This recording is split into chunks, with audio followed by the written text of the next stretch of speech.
Welcome students. This video is about 6th standard social science civics unit 1 national symbols. In this video we are going to learn about natural national symbols of India. Let me move to the lesson now. Velan and Ponni went on a forest trip to Pulivanam. The thought that they were going to visit the forest made them ecstatic and they were filled with excitement and adventurous spirit. Veena, a wildlife researcher, was with them. That forest had a legendary river running across. The forest also had 2,000-meter high mountain. As per the plan, they had reached the forest area by a vehicle. "We are waiting for you," said the forest officer Manimaran, smilingly to the enthusiastic young researchers. Veena introduced Velan and Ponni to the officer. The personal vehicles had to be stopped there as they were restricted to go further. After that, they had to travel only by vehicles run on batteries that are pollution free. These vehicles, also called as jeep, were covered with glass. A jeep was waiting for them. The forest officer Manimaran, Veena and the team boarded the vehicle. "I think you are eagerly waiting to watch the tiger, but it is possible only when you are lucky enough. Though it is the tiger's habitat, there are many birds, insects, reptiles, aquatic life And amphibians. which make the ecosystem. So please don't wait only for the tigers but enjoy watching other animals too. And remember, you shouldn't speak loudly," said Manimaran. வேலனும் பொன்னியும் புலிவனம் என்ற காட்டுக்கு காணொலா சென்றிருந்தார்கள். அவர்களுக்கு வழிகாட்டியாக காட்டுயிர் ஆராய்ச்சியாளர் வீணாவும் வந்திருந்தாங்க. அந்த காட்டின் ஊடாக பழம்பெரும் வாய்ந்த ஆறு ஒன்று பாய்ந்து கொண்டிருந்தது. கடல் மட்டத்திலிருந்து 2000 மீட்டர் உயரம் கொண்ட மலைப்பகுதியும் அந்த காட்டில இருந்துச்சு. இவர்கள் அனைவரையும் வனத்துறை அலுவலர் மணிமாறன் மகிழ்ச்சியுடன் அந்த காட்டுக்கு வரவேற்றார். காட்டுக்குள் மின்கலங்களால் இயங்கும் புகை வெளியிடாத கண்ணாடியால் மூடப்பட்ட வாகனத்தில்தான் செல்ல முடியும். வனத்துறை அலுவலர் மணிமாறனுடன் வீணா குழுவினர் காட்டின் எல்லையில் நின்றிருந்த அந்த வாகனத்தில் ஏறிக்கொண்டார்கள். "நாம் இப்போது காட்டுக்கு செல்கிறோம். புலியை பார்க்க வேண்டும் என்ற ஆர்வம் உங்களுக்கு இருக்கும். அதிர்ஷ்டம் இருந்தால் புலியை பார்க்கலாம். ஒரு காட்டின் மைய அச்சு புலிதான் என்றாலும் எண்ணற்ற பறவைகள், பூச்சிகள், ஊர்வன, நீர், நிலம் இரண்டிலும் வாழும் இரு வாழ்விகள் என பலவும் சேர்ந்துதான் ஒரு காடு" என்று மணிமாறன் கூறினார். In a few minutes they had a chance to see a beautiful pond with lotus.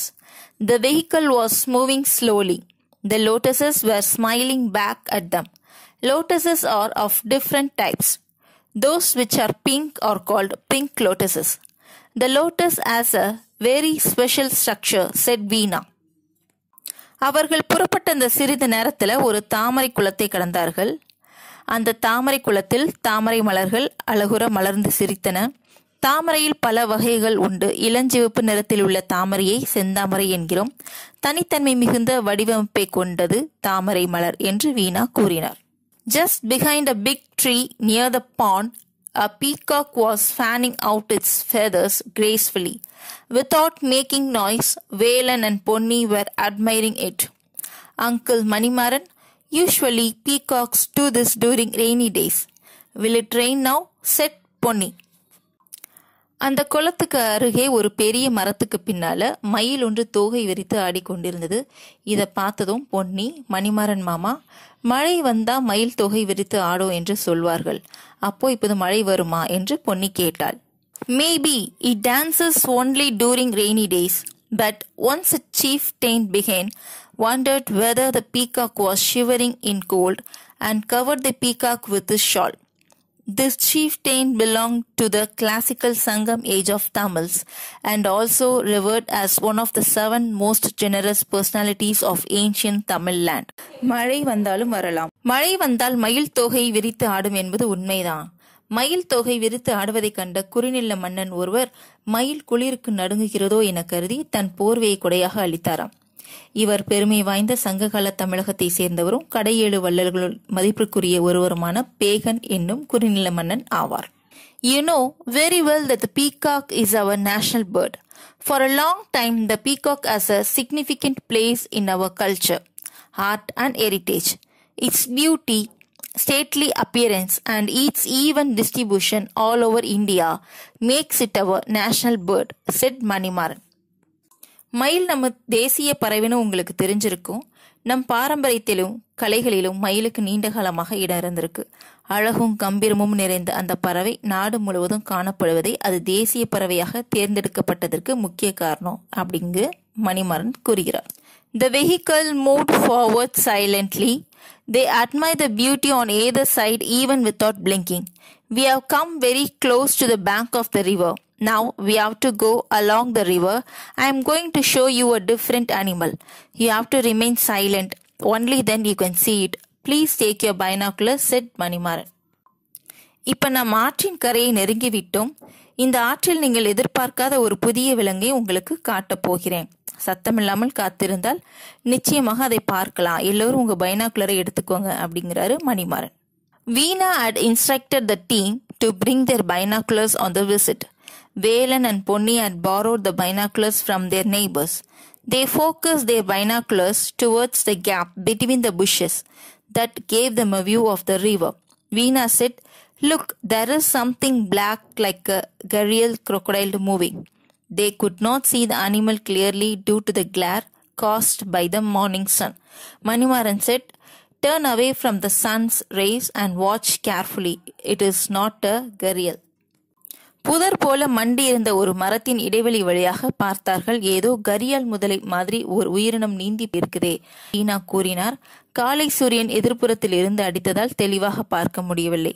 சூரியன் கண்ணில் படாத மாதிரி நின்று கொண்டு கவனமாக பாருங்கள், அது கரியால் இல்லை என்றார் Manimaran. Veena said, "No, it does not look like a fish. It looks like an aquatic mammal, a river dolphin." Velan and Ponni exclaimed, "What? Is it a dolphin? Marine acrobatic animal? How can it live in a river?" Manimaran said, "There are river dolphins in our country. The dolphins that live in the rivers have a long snout similar to the gharial crocodiles. Just like bats, they use the ultrasound waves to catch their prey. They are essentially blind." ஆமா, ஏதோ மீன் போலவா இருக்குது அப்படின்னு வீணா சொல்றாங்க. அது மீன் இல்லை, அது dolphin அப்படிங்கிறாங்க மணிமாறன். நம்ம நாட்டில் இந்த ரிவர் டால்ஃபின் தொலைவிலிருந்து பார்க்கும்போது நீருக்கு வெளியே நீண்டிருக்கும். அதை நீண்ட வாயும் கரியால் முதலின் வாயும் கிட்டத்தட்ட ஒரே மாதிரி இருக்கும். ஆனால் இரண்டும் வெவ்வேறு அப்படிங்கிறாங்க. இது நம்ம பேட் மாதிரி அல்ட்ராசவுண்ட் வேவ்ஸ் வச்சு தான் அதோட இரைகளை கண்டுபிடிக்கும். இதுங்க முற்றிலும் குருடானவை அப்படின்னு சொல்றாரு Manimaran. Velan said, "That was an interesting detail. Do you know the name of the river beside which we are now on? The rich harvest of the fertile plains of Ganges was mentioned in one of Bharatiya's famous songs. Am I on the same banks of Ganges? My father asked me to collect some information about this place before visiting it," said Ponni. "No doubt about it. Do you know that this river is 2,525 km long and is the longest river in India," said Velan, stunning everyone around. Ganga நதிப்புறத்து கோதுமை பண்டம் என்று பாரதியார் புகழ்ந்து பாடினாரே, அந்த கங்கை ஆறுதானே இது. இங்கே வரத்துக்கு முன்னாடி இந்த காட்டை பற்றி சில விஷயங்களை தெரிஞ்சுக்கிட்டு போ என்று எங்க அப்பா சொல்லியிருந்தார். அதனால படிச்சு தெரிஞ்சுக்கிட்டேன். நான் சொன்னது சரியா என்று கேட்டால் பொன்னி. சந்தேகமே இல்லாமல் சரி என்றார்கள். 2525 கிலோமீட்டர் தொலைவுக்கு பாயும் இந்தியாவின் நீளமான நதியும் இதுதான் தெரியுமா என்று ஆச்சரியப்படுத்தினான் Velan. Though Brahmaputra is 3,848 km long, it does not flow across India. So what Velan said is right, said Veena. Manimaran said, "We have seen a lot of things. Now let us relax. Come, let us have these pieces of mangoes." Brahmaputra 3848 kilometre நீளமுடையது என்றாலும் அது இந்தியாவில் பாயும் தொலைவு குறைவுதான். அதனால் வேலன் சொன்னதுதான் சரி என்றார் வீணா. நிறைய விஷயங்களை பார்த்துட்டோம், இப்போதைக்கு இந்த மாம்பழங்களை சாப்பிட்டு பசியாருங்கள் என்று மாம்பழ துண்டுகளை எல்லோருக்கும் கொடுத்தார் Manimaran. "These mangoes are very tasty." "What kind of mangoes are these?" asked Veena eagerly. "This kind of mango is known as Imam Pasand, a variety of mango that was cultivated during the Mughal reign for the royal family. This is occasionally found in the forest. Even this was picked from mango grew at the fringes of this forest," said Manimaran.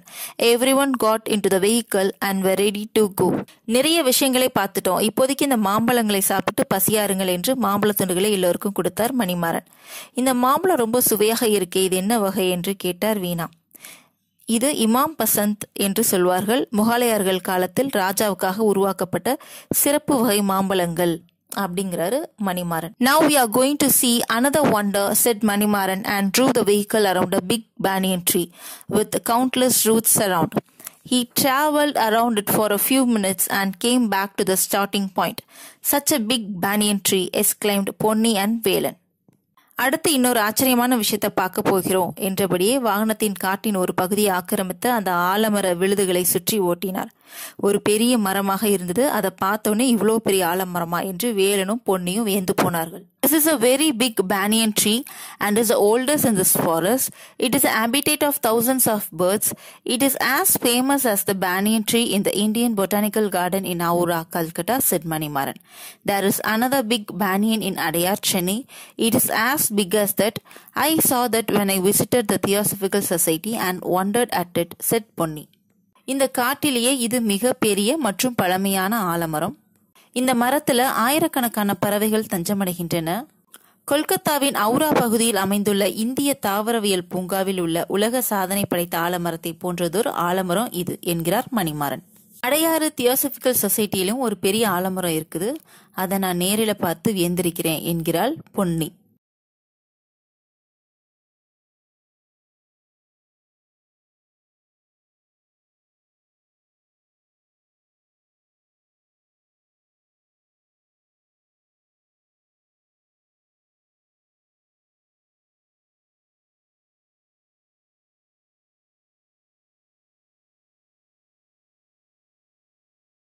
கொஞ்சம் பொறுமையாவே போவோம், ஏன்னா ஆலமரத்தின் பின்பக்கத்துல ஒரு சின்ன யானை மந்தை மலை மேலே ஏறி கொண்டிருக்கின்றன என்கிறார் மணிமாறன். காட்டு யானை ஆக்ரோஷமா இருக்குன்னு சொல்லுவாங்களே என்று தன்னுடைய பயத்தினை வெளிப்படுத்துகிறார் வேலன். முதல் விஷயம், காட்டு விலங்குகளை நம்ம எந்த தந்திரமும் கொடுக்கக்கூடாது, ஏன்னா காடு தான் விலங்குகளின் வீடு என்கிறார் Manimaran. Manimaran continued, we should know how to safeguard ourselves from the encounters of the wild animals. That is the reason why we try to explore the forest with the guides who belong to the forest tribal community. Even though the animals are quite huge, they will not harm you unless you hurt them. நம்மை பாதுகாப்பா வச்சுக்கிட்டு உயிரினங்களை ரசிக்கலாம். அவசர காலத்துல அறிவுபூர்வமாகவும் சாதுரியமாகவும் நம்ம எப்படி பாதுகாக்கணும் அப்படின்னு நம்ம தெரிஞ்சு வச்சிருக்கணும். அதுக்காக தான் காட்டுக்குள்ள போகும்போது காடுகளே காலங்காலமா வாழ்ந்து வரும் பழங்குடி வழிகாட்டிகளை பயன்படுத்திக்கிறோம் என்கிறார் மணிமாறன். மேலும் எவ்வளவு பெரிய உயிரினம் என்றாலும் அவற்றை மதிக்கிற வரை நம்மை அவை எதுவும் பண்ணாது அப்படிங்கிறாங்க. Let us also climb the hills along with the elephants. There is another surprise waiting for you on the top of the hills, said Manimaran. After climbing the hill, they came across a plain.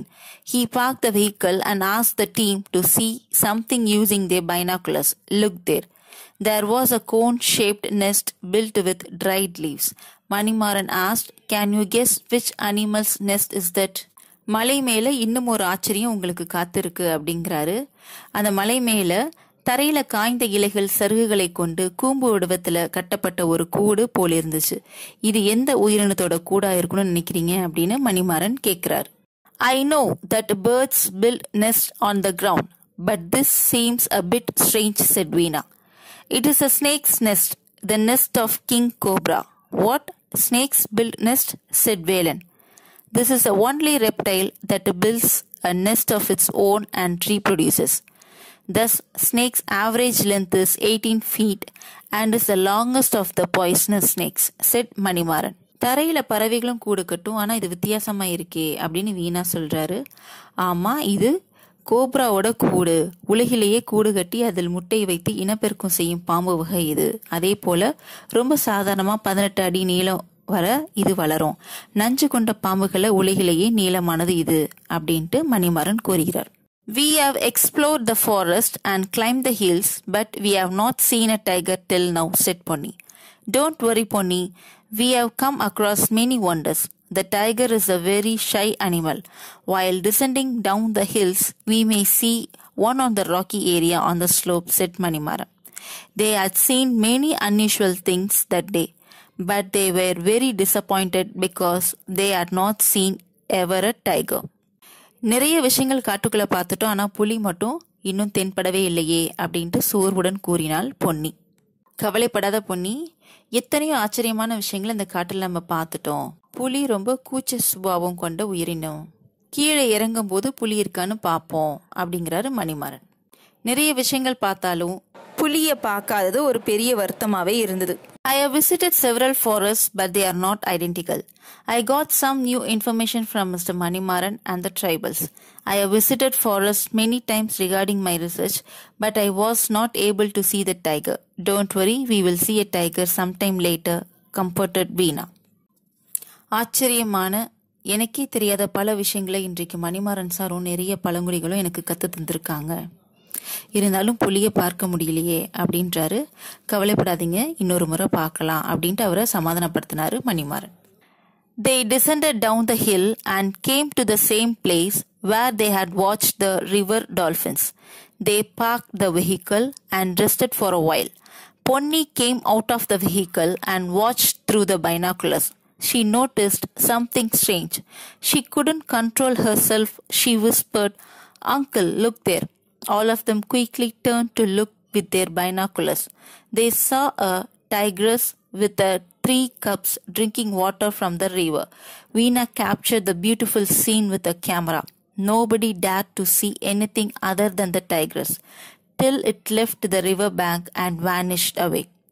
This is the real king of the forest, said Manimaran. அவங்க திரும்பி வந்த வழியில அந்த dolphins பார்த்த இடத்துல வண்டியை park பண்றாங்க. அப்போ பொன்னி அந்த ஆத்துல ஒரு புலி தன் 3 குட்டிகளோட தண்ணி குடிக்கிறத பாக்குறா. உடனே அவ மணிமாறன்ட்ட சொல்றப்ப எல்லாரும் அமைதியா அந்த காட்சியை பாக்குறாங்க. வீணா அந்த அற்புதமான காட்சியை தன்னோட கேமரால பதிவு பண்றா. அப்ப மணிமாறன், இதுதான் இந்திய காடுகளின் நிஜ ராஜா அப்படின்னு மணிமாறன் கூறுகிறார். It is absolutely true, said Veena. They all got back to the vehicle and were returning. Veena asked the team a question. Do you know there is something common between all the wonders you have seen today? What is common? Asked Velan. Please tell us quickly. We are very eager to know, said Ponni. All that we saw today are our natural national symbols, said Veena. You are right, Veena. This didn't strike me, said Manimaran. வீணா அவங்க டீமை பார்த்து ஒரு question கேட்டா. அதாவது, இன்னைக்கு நீங்க நேரில் பார்த்த உயிரினங்கள் அனைத்துக்கும் ஒரு ஒற்றுமை உண்டு தெரியுமா அப்படின்ட்டு. என்ன ஒற்றுமைன்னு அப்படின்னு வேலன் கேட்டா. உடனே அதுக்கு வீணா என்ன சொன்னானா, இன்றைக்கு நாம் பார்த்த எல்லாமே இந்தியாவோட இயற்கை தேசிய சின்னங்கள் அப்படின்னு சொல்றா. For in this session we have studied about natural national symbols of India. Thank you, students.